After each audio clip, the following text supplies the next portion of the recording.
আমি আজকে তৈরি করে দেখাবো রাইস উইথ সয়া সস। প্রথমে হাফ কেজি পোলাও চাউল দিয়ে পানি ঝরিয়ে নেব। এবার কড়াইয়ে গোল চামচে 1 চামচ ঘি দেব। 1 বাটি পেঁয়াজ কুচি দেব। পেঁয়াজ বাদামি হয়ে এলে চাউলটা দেব। একটু নেড়ে দেব।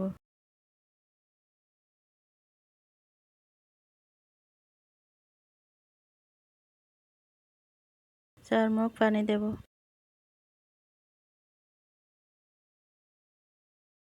একটু নেড়ে দেব।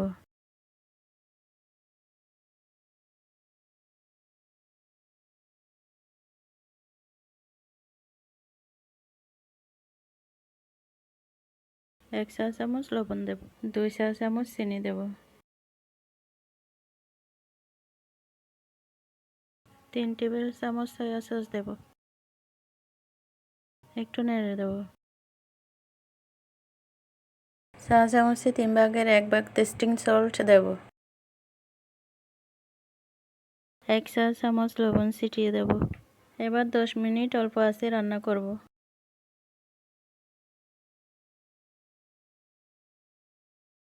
এবার পরিবেশন করব মজাদার রাইস উইথ সয়া সস।